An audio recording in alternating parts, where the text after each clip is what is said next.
انفصاليين، نحن لا انفصاليين، نحن دولة مستقلة. cunuga xala dhashay iyo odaga shaybka ah naxnu dawla mustaqila waxay u xifdisan yihiin carabi ahaan ingiliish ahaan iyo soomaali ahaan intaba. wariyahan waa mid mixnad ah, waxba kama dhintaan. wuxuu taagan yahay horta dowladnimada xagga ii dhig, dowlad cid idin aqoonsan ma jirto. wariyihii dhammaa oo aljaziira xasan shiikuba ka dhex arkay 2 milyan oo falastiiniyiin ah ayay go'doon ku haysaa hadda, cunno la'aan iyo daawo la'aan ayayna ku sugan yihiin. su-aashaas muxuu uga jawaabay? anigu somalilan ayaan nahay, waxba nagama gelin waxa falastiin ka socda. ninkan odaga ah waraysi aljaziira lagu casuumay, wuxuuna u hadlayay gobollada waqooyi oo hadda gooni goosad ka sheeganaya. ninkan wariyaha ah oo professional ayaa su'aalo aan geed loogu gamban weydiiyey ninkan odaga ah. wasiirkan qaabka uu uga jawaabay su'aalahaas iyo labadan nin waxa kala qabsaday ayaan rabaa inaan muuqaalkan ku faahfaahiyo. soo dhawaada saaxiibayaal, qof walba waxaan ka codsanaa muuqaalka inuu like saaro, siina share gareeyo si uu meel dheer u gaaro. muuqaalka aljaziira wariyahan marka hore waxa uu ku bilaabay sida jaamacadda carabta iyo dhammaan dadka muslimiinta ah oo dhan ay uga xumaadeen tillaabadii wasiirka arrimaha dibadda ee Israa'iil loogu soo dhaweeyay Hargeysa. muuqaalkan ayuu soo qaatay sida reer Muqdisho ay uga bannaan baxeen oo uga xumaadeen tillaabadaas.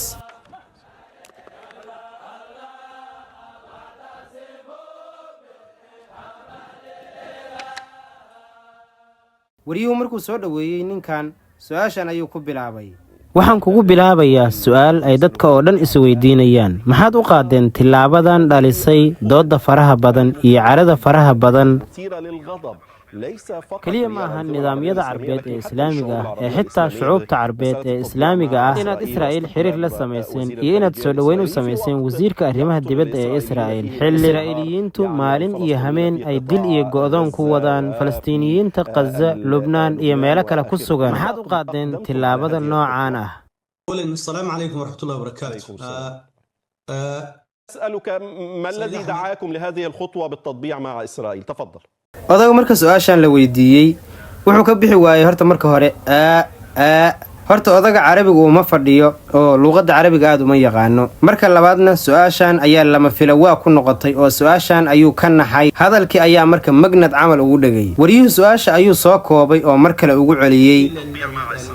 كلمة انفصاليين، نحن لا انفصاليين، نحن دولة مستقلة، وكنا دولة مستقلة مدة 34 سنة. wuxuu sheegay inay gooni goosad yihiin muddo 34 sanana ay ahaayeen dowlad madax bannaan. intaas waxa aaminsan qof walba oo ku nool gobollada waqooyi. cunuga xala dhashay iyo odaga shaybka ah naxnu dawla mustaqila waxay u xifdisan yihiin carabi ahaan ingiliish ahaan iyo soomaali ahaan intaba. سؤالك تطبيع العلاقات مع إسرائيل لا يقتصر على صوماليلاند، هناك الكثير من الدول العربية والإسلامية التي لها علاقات سياسية واقتصادية واسعة مع إسرائيل، مثل مصر والترك والأردن والإمارات والمغرب وغيرها. ونحن في صوماليلاند لا خيار أمامنا. wuxuu sheegay inaysan ayagu bilaabin xiriirkan Israa'iil lala yeelanayo. dowlado badan oo muslimiin ayuu tiriyay oo wuxuu yiri dowladahaas oo dhan waxay leeyihiin xiriir dhaqaale iyo xiriir siyaasadeed. wuxuuna ku sheegay xiriirka ay Israa'iil la sameynayaan mid ay ku qasban yihiin ee aysan khiyaar lahayn.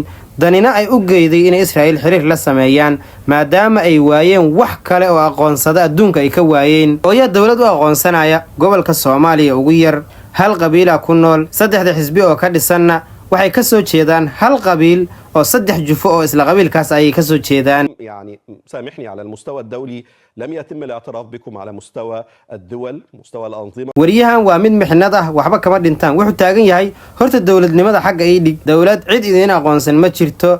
nidaamkii dowladnimana ma aadnan dhammaystirin. ciddii ugu horreeyay oo dowladeedan ku tilmaantana wuxuu ahaa gumaystaha Israa'iil. wariyahan ciddiyuhu ka dagaalamaya. ninkan odagana wuu xanaaqi doonaa.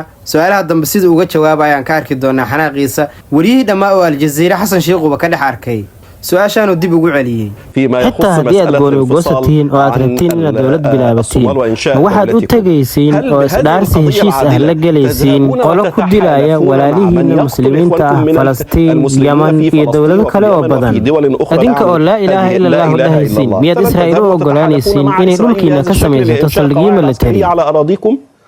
su-aashan wuxuu uga jawaabayaa horta xoogaa si toosan oo wuxuu ku marmarsiyoonayaa hadda in dagaalkii uu joogsaday Trump inuu sababtiisa lahaa oo hadda dagaalkii Gaza la joojiyay. Carabigu aad u jajabsana ninka odaga, Carabigu uma fadhiyo naxnu dawlad mustaqila iyo xoogaa yaro kale u yaqaana. Su'aaluhuna waa wadna qabad aad u cabsanaya. Wuxuu ku soo gaabiyay al-amru aakhir. Israa'iil 2 milyan oo Falastiiniyiin ah ayay go'doon ku haysaa hadda cunno la'aan iyo daawo la'aan ayayna ku sugan yihiin. Su'aashaas muxuu ga jawaabay? Anigu Soomaaliland ayaan nahay, waxba nagama gelin waxa Falastiin ka socda.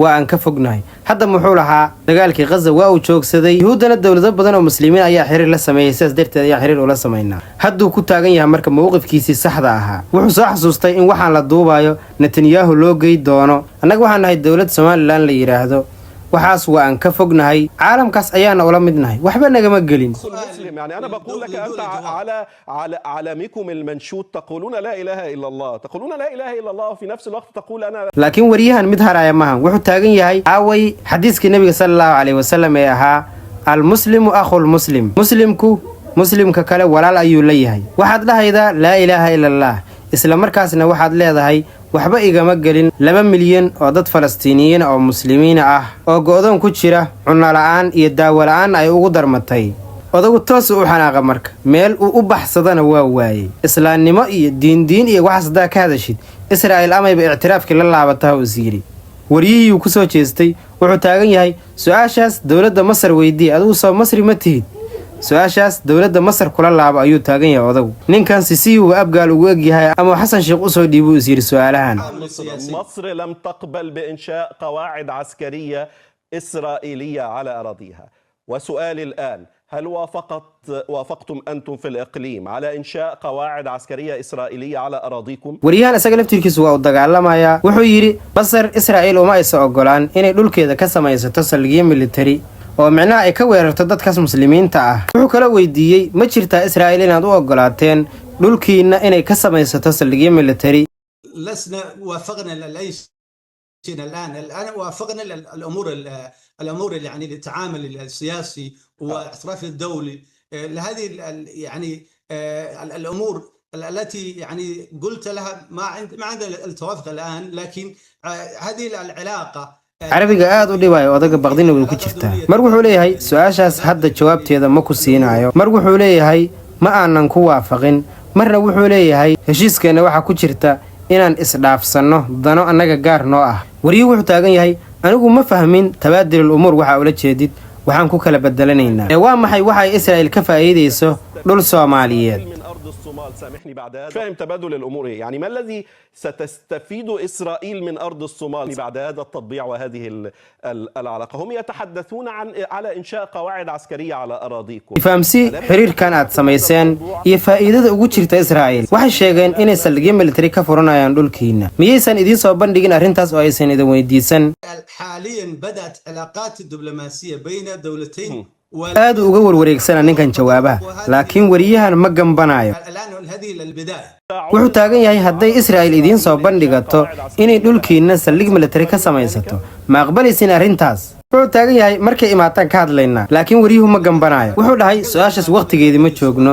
laakiin wuxuu taagan yahay wariyuhu waqtigeedii ma joogno waa maxay mas'uuliyiinta Israa'iil waxayba sheegeen inaad mar hore ka wada hadasheen oo aad meel isla dhigteen arrintaas aadna u ogolaateen inay saldhig military ka samaystaan dhulkiina لماذا في غير وقت أنا بقول لك أن الإعلام الإسرائيلي والمسؤولين الإسرائيليين يتحدثون على أنهم فتحوا معكم ملف odagan siyu yuhuud ugu egyahay macnaha tayga u xiran wuxuu u egyahay calanka qaniisiinta warigiin ma aragtin tay sidaas u eg waa qaraar hadan waa qaraar bal wuxuu sheegay fiir odaga ninkan odaga wuu qaraaray wuuna xanaaqay ninkaana wuxuu ka dhex arkay Soomaaliya alaabtii anaga ay noo adeegsan jireen oo soo kala baxay wuxuu taagan yahay waa soo dhaweynaynaa xiriirka Israa'iil waana soo dhaweynaynaa booqashada wasiirka arrimaha dibadda ee Israa'iil waa uga mahad celinaynaa booqashadan taariikhiga ah sidoo kale mar kale waxaan uga mahad celinaynaa i'tiraafkii rasmiga ahaa ee ay Israa'iilna aqoonsatay odaga toos u qaraarnay anagu waa qaraaray reewqooyiyo waxaa la rabay ninkanna ilkaha u soo xirtaan carabigana si fiican u soo bartaan qaadkana si fiican uga cadayo inay dhahdaan ayaa la rabay maadaama caalamkii oo dhan uu na daawanayo